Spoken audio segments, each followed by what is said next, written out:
हा मार्ग, ह्या मार्गातला सेवक जर ध्येयवादी जर असेल तोच या मार्गातला सेवक टिकाव धरू शकतो. 100% खरं आहे. आणि मी जेव्हापासून मला वाटते ते देवसरेची मंडळी असेल की माझ्या वडिलांनी ज्यांच्या निवासस्थानात मी राहिलो आहे असे श्यामलाल भाऊ ते पण इथंच आहेत आणि चुलाटचे शेवटे इथंच आहेत. तर माझा देवसरा या गावामध्ये मंडई होती आणि त्या मंडईच्या निमित्ताने माझ्या वडिलांनी दुकान लावायचे. आता ते दुकान लावल्यानंतर काय करायचे, पैसे झाले की ते बांगड्याचा मुठला असते त्याच्यामध्ये पैसे टाकून ठेवायचे. मी कधीच असफल झालो नाही. सफलता तिथून सुरू केली. मी तुम्हाला सांगतोय कधीच मी मार्गात जरी मी नव्हतो, तो लहानपणचा काळ गेला, परंतु मी असफल कधीच ठरलो नाही. मला कधीच असफल बाबांनी कधीच ठरवलं नाही. मार्गात निसटल्यानंतरही नाही. झालं कसं, मी त्या मुठल्यातले पैसे चोरले.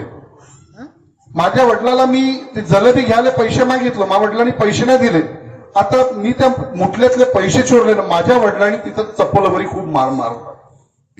आणि त्याच्यानंतर घरी आल्यावर माझे मोठे वडिलाबरोबर म्हणजे श्यामलाल भाऊचे वडील आणि माझे वडील दारू प्यायला गेले. तिकडून आले माझे वडील, अजून घरी मला 2-4 तापडा मारल्या.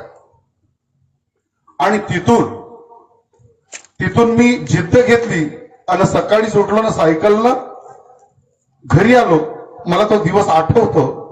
आणि आल्याच्या नंतर मी कबाडी नाही म्हणतात का, ती कबाडी वेचली, इकडे तिकडची कबाडी वेचली. आमच्या शहर मूल्य संडास होते, त्या संडासीच्या फुटल्या फटल्या बालट्याही नेल्या आणि त्याही चोरल्या. आणि त्याही चोरून बांगड्याचा 2 थैले घेतले आणि बऱ्याच लोकांनी मला बांगड्या विकताना पाहिलं. तर तिथून जेव्हा सुरुवात झाली माझी, मला कधीच बाबांनी आजपर्यंत जे मागितलं ते भेटलं. म्हणून मी थोडक्यात तुम्हाला अनुभव सांगतोय. बघा, पारशिवनी या क्षेत्रामध्ये मला वाटते 9 हवन कार्य होतं आणि मी त्या हवन कार्याला जात होतो. आता जात असताना काय झालं, मी ध्येयाचा सेवक का बरं बनला. ध्येय जर तुमचा मजबूत असेल ना, तर तुमचा आजूबाजूचा जर कोणीही तुमचा क्रोध करे, विरोध करे ना, तुम्ही कधीच मागे येणार नाही. कधीच नाही हो. तुतारी घेऊन जर टोचतही असाल, पहिला टोचण्यापेक्षा तुम्हाला जे टोचत असेल ना, तरी तुमचं काही कोणी बिघडवू शकत नाही. पण ध्येय मजबूत पाहिजे. शांत बसावं आपण.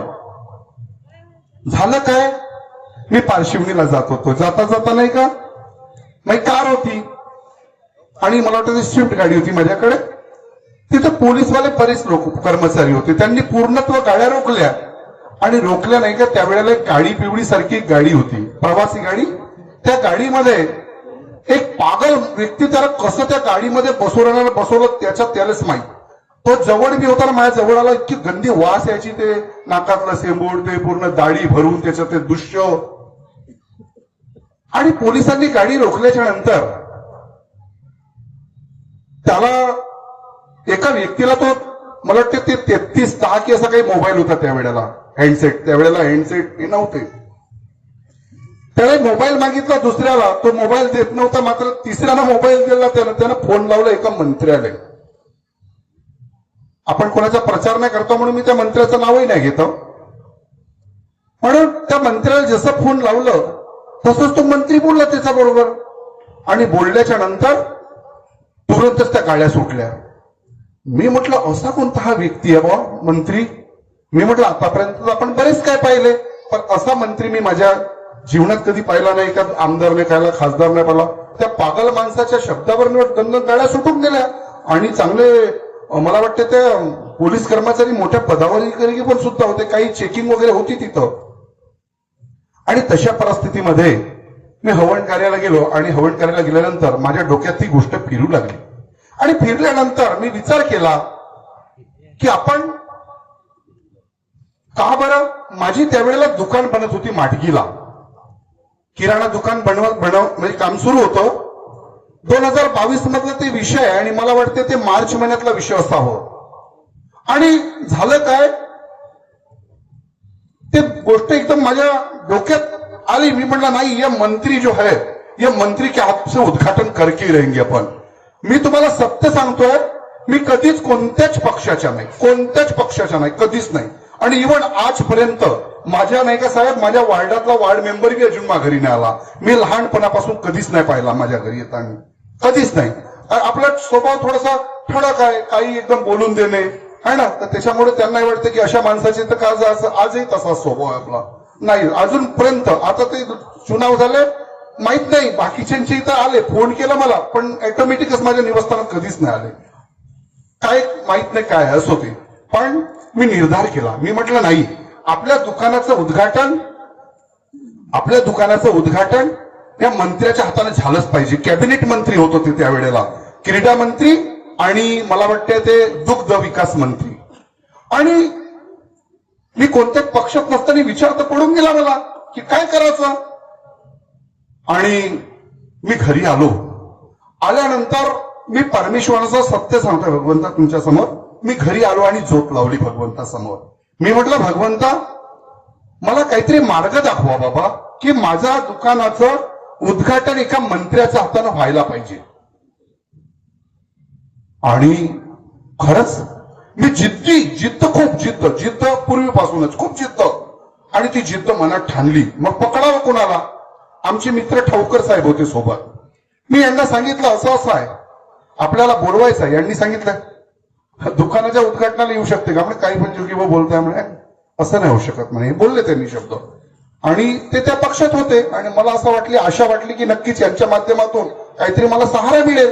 पण सहज आहे की भाई एवढं मोठं कॅबिनेट मंत्री किराणा दुकानाच्या उद्घाटनाला कसं येईल, नाही का. पण मी नाही का अजून तिथून जिद्द बांधली. मी यांच्याशी बोललो आणि आम्ही कामठीवरून यांच्याबरोबर परत येत असताना यांच्याशी बोललो. आणि आम्ही कामठीला गेलो होतो, मला वाटतं नकातीजीकडे काहीतरी कार्यक्रम होतो, तेव्हा पण आम्ही परत आलो, तेव्हा पण ती चर्चा घातली. आणि तेव्हा पण मला त्याच्यातून असं पॉझिटिव्ह उत्तर नाही मिळालं. आणि मग मीनं काय केलं, अजून मी भगवंतासमोर झोप लावली. म्हटलं भगवंता बस माझी दुकान झाली आहे, आता दुकानाचं उद्घाटन जर ह्या मंत्र्यानं जर नाही केलं, मला फक्त मार्ग द्या त्या मंत्र्यापर्यंत जायचं. तो मंत्री कोणता, हा मंत्र्याच्या हाताने जर रिपीट नाही कटली, भगवंता म्हणलं मी दुकान खोलणार नाही. त्या दुकानाच्या व्यतिरिक्त फक्त माझा घर न कर्जत मी बुडलेला, पण पाण आकाशातले विचार पाहतो मी. पण ते पण माझ्या भगवंतासमोर मांडले आणि घटना घडली. मी वैद्य म्हणून ते पारडीचे वैद्य अरुण वैद्यला फोन लावलं. अरुण भाऊ म्हणलं मला माहित पडलं की तू या पक्षात आहे. हो भाऊ म्हणे. अरे म्हटलं यार मला या व्यक्तीचं म्हणलं या मंत्र्याची गरज आहे. म्हणाले का गोष्ट करते जोगी भाऊ, किराणा दुकानाच्या उद्घाटन काही बी उलटा सीधा बोलते का म्हणे, तुम्ही काहीतरी परिचित असाल. मी म्हटलं नाही, मी कोणत्याच पक्षाचा नाही, अजूनपर्यंत कोणत्याच पक्षाचा नाही. एक काम कर म्हणे, तू श्यामा पंचभूतेला फोन लाव म्हणे, मार्गदर्शक आहे आमच्या मंडळाचे. मी त्यांना कॉल केला. त्यांनी कॉल केल्यानंतर त्यांनी बी नकारात्मक उत्तर दिलं. पण थोड्या वेळातच फोन रिपीट आलं त्यांचं. जोगी भाऊ म्हणे आपण एक काम करू म्हणे, लेकुरवाडे मॅडमकडे जाऊ म्हणे. आणि मी लेकुरवाडे मॅडमकडे तुम्ही या म्हणे. मी 1.25 तासात पारडीला पोहोचलो, आपली कार घेतली स्पीडला निघालो. भगवंताला झोप लावली, जिद्द होती ना. मीनं का नाही का सांगू, मीनं काय केलं, पहिलेच लोकांनी सांगून दिलं मेरे दुकान का उद्घाटन मंत्री करने वाला है. पहिलेच लेना नको देना नको ना काहीच नको, पहिलेच लंब्याच एवढ्या गोष्टी लोकांनी सांगून दिल्या. आता झालं काय, मी गेलो नागपूरले आणि नागपूरला गेल्याच्या नंतर सत्य परमेश्वरासमोर सांगतोय, एक पण शब्द इकड तिकड जर सांगेल तर परमेश्वर आहे. आणि झालं काय, मी गेलो श्यामा भाऊकडे. श्यामा भाऊने नेला मला त्या लेकुरवाडे मॅडमकडे. लेकुरवाडे मॅडमनं नाही म्हणे असं नाही होऊ शकत जी म्हणे, काही नाही काही बोलता का म्हणे. आणि यायचं ते काहीतरी राहतं, दुसऱ्याच डिस्ट्रिक्ट मधला व्यक्ती या डिस्ट्रिक्ट मध्ये प्रोटोकॉल म्हणतात त्याला. त्या प्रोटोकॉलच्या याच्यामध्ये इकडचं तिकडे येत नाही, असं काही आहे त्यांचं, आपल्याला काही माहिती नाही. आणि मी गेलो आणि गेल्यानंतर काय त्या, आणि मी बडबडत होतो अंदरच्या अंतकरणामध्ये. माझ्याबरोबर ठाऊकर साहेबांना घेऊन गेलो, मी यांनाही घेऊन गेलो सोबत चला म्हणून, कारण हे राजकारणामध्ये असल्यामुळे आपल्याला इतर गोष्टी काही जमत नाही. म्हटलं चला तुम्ही बोलू लागाल. हे पण आले आणि यांनाही सुद्धा मला वाटते त्यांच्या चर्चेवरून यांनाही धीर मिळाला की नक्कीच होऊ शकतं. आणि तसंच झालं. आम्ही तिथं गेलो आणि गेल्यानंतर आम्ही 18 तारखेला घेतलो. आजही मला ती आठवण आहे गोष्ट. 18 तारखेला आम्ही गेलो आणि गेल्याच्या नंतर त्यांनी मॅडमनी नकारात्मक विचार दिल्याच्या नंतर अजून काय त्या परमेश्वराने घडवायचं होतं, मॅडमनी आम्हाला तिथं ऑफिसमध्ये घेऊन गेले. मला वाटते अर्धा तास अर्धा एक तास आम्हाला बसवावं लागलं बाहेर आणि लगेच आमचा नंबर लागलं आणि नंबर लागल्याच्या नंतर त्यांनी म्हटलं तुम्ही किराणाच्या दुकानाच्या उद्घाटनासाठी बोलवून राहिले म्हणे, उद्या भाजीवालेही बोलवतील म्हणे, असं नाहीत म्हणे, काही एवढी जिद्द नाही करायला लागत म्हणे. मी म्हटलं साहेब तुम्ही जर माझ्या दुकानाचं उद्घाटन केलं नाही तर मी म्हणलं दररोजच्या कमवणारा माणूस आहे, म्हणलं 52 लाख रुपये लावले ह्या बिल्डिंगला, मी म्हणलं इथे खोलणारच नाही, बिलकुल नाही खोलणार म्हणलं, काय फाटून जायचं पण मी म्हणलं भरणारच नाही, खोलणारच नाही म्हणलं. त्यांनी त्यावरती होकार दिला. ध्येय कसा पाहिजे, मजबूत ध्येय असेल तर येणाऱ्या दिवसात मोद्याला पंतप्रधान येऊ शकते, मात्र तुमचा माझा आमचा ध्येय मजबूत असला पाहिजे. खूप मोठी गोष्ट नाहीये. दिली 22 तारीख, मे महिन्याची 22 तारीख दिली. ठाऊकर साहेब इथं उपस्थित आहेत, त्यांच्या उपस्थितीमध्येच आम्ही गेलो आणि दिली 22 तारीख आणि त्या 22 तारखेला ते उद्घाटन घडलं. आणि कुणाचं 5 पैसे न घेता कधीच नाही, बरं मला म्हणावं ते आहे तिथं बसलेले, एकाना जे मार्केटमध्ये चालत असते ते पैसा न घेता, मला आपले काही आहे परिस्थिती हरकत नाही, परंतु जे आहे तेवढ्यातच, आणि ते सर्व खळवलं माझ्या बाबानं. म्हणून मला सांगायचं आहे की धैर्यानं वागा, धैर्यानं चाला. तुमच्या डोक्यालाही, डोक्याच्या केसाचं जे बनतात हे लोक, जुने लोक सांगतात की तुमच्या केसालाही धक्का लागणार नाही, निश्चित लागणार नाही. आता इतर विषय न घेता फक्त साहेब मला 2च मिनिटं बोलतोय. या क्षेत्रामध्ये मी साहेब बपेरा या गावामध्ये आदरणीय तोरणकर साहेबांचे इथं सुपुत्र सुद्धा आहेत आणि मार्गदर्शक साहेब टांगलेजी सुद्धा आहेत, अतुल दादा सुद्धा आहेत आणि बरेच लोक आहेत. यांच्या उपस्थितीमध्ये साहेब मी 2.25 तास काढले साहेब बपेऱ्याला. टेंबरे साहेब 2.25 तास काढले, बरोबर आहे, तुम्हाला पण माहित आहे. मी रात्रीला 12:15 गेलो साहेब आपल्या घरी आणि मी इतकी विनवणी केली साहेब की बघा, अरे एकता करा, आपल्या कुटुंबात जशी एकता ठेवता शेवकात ठेवा, काय झालं ते मनमिटाव दूर करा, एकोप्याने राहा बरं का.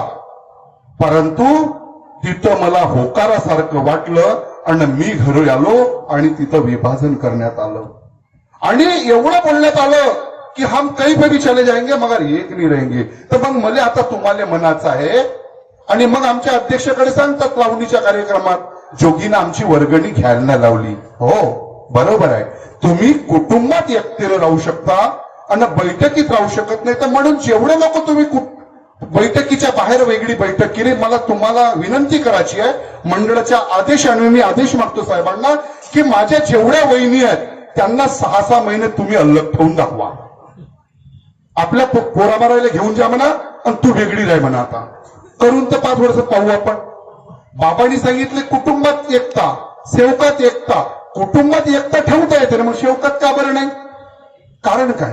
बिनाकीमध्येही तसाच. मी चौधरी साहेबांना फोन लावलो आज 67 ते 68.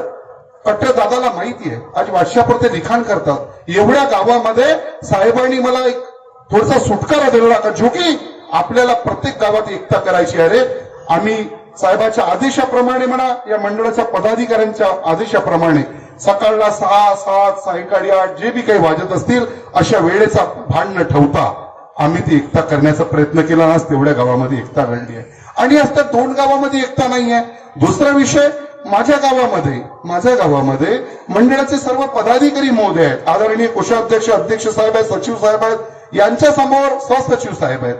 एका शेवकांनी काय केलं हे सांगायचं याच्यासाठी वाटतं, एका शेवकांनी अवैध भाषा बोलली आमच्या मंडळाच्या पदाधिकाऱ्यांच्या विरोधामध्ये. मला सहज आहे, मी तिथला पदाधिकारी आहे आणि या पदाधिकाऱ्यांच्या विरोधामध्ये जर कोणी बोलेल तर मी समोर यायचं नाही का? यायचं की नाही यायचं? बरोबर आहे की नाही? मला सांगा, तुमच्या माझ्या वहिनीला जर कोणी काही म्हणलं तर तुम्ही पुढे याल की नाही याल? आपण पहिले कसे येत होतो, या कोपावर त्या कोपावर माया बायकोले म्हणलास पुन्हा, पण एवढं तर आम्ही नाही करू शकत. पण आमच्या पदाधिकाऱ्याला जर कोणी काही म्हटलं तर नक्कीच आम्हाला पुढे यावं लागेल. बरोबर आहे की नाही? आणि झालं काय, त्या शेवकांनी आवडहवा बोलला आणि बोलल्याच्या नंतर तिथं 3 लोकांची ती वाचा आहे आणि ती मीटिंग मध्ये क्लिप आली साहेब. हे सर्व साहेबांनी पाहिलं, बरोबर आहे, चौधरी साहेब, कोषाध्यक्ष साहेब सर्व आहे. आणि ती काय झालं, ती क्लिप आल्यानंतर मी बैठकीत आलो, त्याला फटकार लावली की मी म्हटलं अरे म्हणलं तुम्ही अशी अवाढवा बोलता मंडळाच्या संचालकाच्या विरोधामध्ये माजी पदाधिकाऱ्याच्या बरोबर नाहीये आणि इतकी गंदी भाषा बोलता. म्हणलं जर तुम्हाला योग्य राहायचं असेल तर ठीक आहे, नाही तर बैठकीतून गेट आउट. बिलकुल नाही चलेंगे ऐसी बैठक. ये बाबा की शिकवण नाही आहे. काय चिकलो मी अंबुले साहेब, काय चुकलो सांगा ना. आज चौथी बैठक होऊन राहिली म्हणजे कुठं चाललं आपला महानगर. नाही जोगीनं माझी बेइज्जती केली. अरे बाबा मी बेइज्जती नाही केली माझ्या बापा तुमची. तुम्ही जर म्हणत असाल ना नियमात नाही आहे, मी तुमचे पाय धरतो आणि उद्या मागणी नाही का याचं पितळाचं ताट आहे त्याच्यात मी उभं करतो तुम्हाला. तुमच्या नाही का मी सत्य इथं वचन देतो, तुमच्या पायाचं पाणी पिऊन घेतो मी. पण एकता तर करा, एकतेनं राहणं, चांगले राहणं. कालपर्यंत काय घडलं ते सर्व सोडा एवढंच बोलतोय. आणि कसं आहे वेळ खूप झाली आणि पूर्णच वेळ झालाय म्हणून मी क्षमा मागतो, माफी मागतो आणि मी माझ्या शब्दाला इथेच विराम देतो. सर्वांना माझा आदरपूर्वक नमस्कार, नमस्कार, नमस्कार. धन्यवाद.